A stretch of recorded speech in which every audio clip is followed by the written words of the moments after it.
want to bring in Paul Mitchell, co-founder, and Chairman John Paul DeJoria. Good to see you. Thanks so much for joining us, John.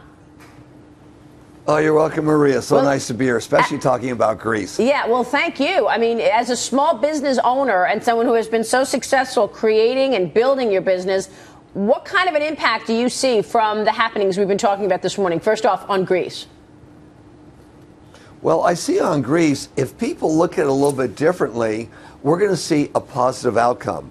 The Greek people are hardworking people, and they've got to focus on it was their government that got them in trouble, not International Monetary Fund nor the euro. It's their government who overspent. Their socialistic way of life just wasn't working.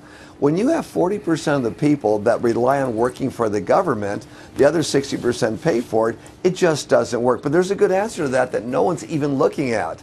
And two things. One, it's not forget what you owe us. It's just take a little bit longer to pay it. And second of all, because you have so many people, whenever you have somebody leaving their job to retire, don't rehire.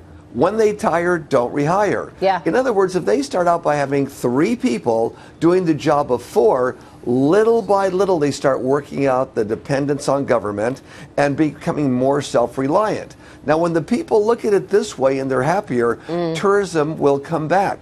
Here you have tourism that's off of mainland Greece, not in the islands, but on mainland Greece. Tourism is off because the people are not friendly. It's a dangerous place to be. When they realize where their real challenges are and how they can get out of it, and they're big, happy people again like they were before, we are going to see a turnaround. John. See, because the upset was that the people didn't get the money. Yeah, yes. I mean, for sure we're seeing a different economic story in Greece than you are really anywhere else in the world. I want to take your attention back to the U.S. for a second because we just got retail sales out. Sure. And it's a big miss, actually. Retail sales for the month of June down 0.3%. The expectation was calling for a gain of 0.2%. So once again, we're seeing the consumer not spend money. I mean, you know, we thought that when oil prices fell 50%, they would use that savings that they made at the gas tank and put it into the economy. It's clearly not happening. Retail sales, once again, disappointing. How would you characterize the consumer right now? Well, at Paul Mitchell and Patron, our sales are up because it deals with feeling good or looking good. But I think what's taken place here in the last month or so is when you look at television, all due respect to the news, okay, there's a lot of bad news out there. You know, how's Greece going to affect, Europe? How's it going to affect the United States? How's it going to affect everything? When people look at bad news and uncertainty, they hold back a little bit.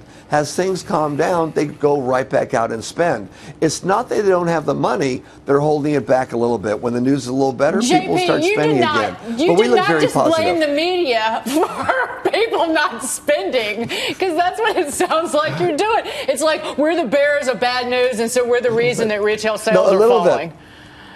I don't know. No, it's just a little bit. It's not bearing bad news. It's what's in the news. Just a little bit. You know, not that you're causing it, but look at people. That's how they react. When things look dangerous, they have the same money. They just pull back. Right. When things are a little happier, more positive, they'll put it back out again. Well, the numbers are the numbers. I mean, I don't know what's dictating it, but certainly, right. I mean, whether it's policy or whether it's just negative events around the world that's scaring people, the numbers are not good, Sandra Smith. John Paul, you're a billionaire. Those numbers are out there. This is Sandra Smith, by the way. The political climate right now, there's been a continued attack on the rich. It seems like that's another theme heading into 2016. What do you make of the political climate right now? What do you like? Who do you like? Good question. First of all, it's kind of stupid, especially what the far left is saying about those that have money. They don't realize that those that have money work anywhere from 3 months to more than 6 months out of the year just to pay taxes, period. Now, that's a lot. How'd you like to go to work for the first 6 months? It's only for taxes. But also those that have made some money, those of us that are fortunate enough to have made some good money, give back. We give back a lot to change everything to make it a lot better. I know politically it's popular. Go against the rich, vote for us. We're on your side. Well, it's we the people of the United States of America, not the rich versus the poor. And isn't it the American dream to have a chance of making a few bucks in your life? And then when you do, give some of it back. Success unshared is failure. So I think this political move to get more people on your side that don't have money or want somebody else's money forgets The American dream is we all have the opportunity to be successful, not just in our work, but be successful in making money.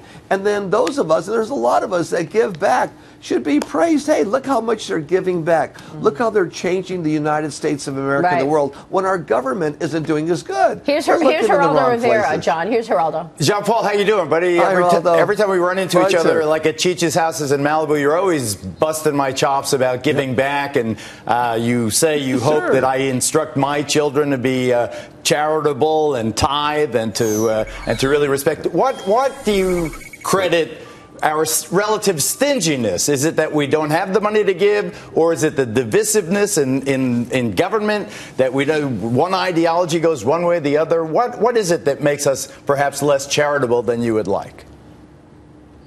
Because I think the nation as a whole forgets it's we the people, we are one. When you look about the rich being pitted against the poor, those that work for the government being those that are pitched again, let's say those that have their own businesses.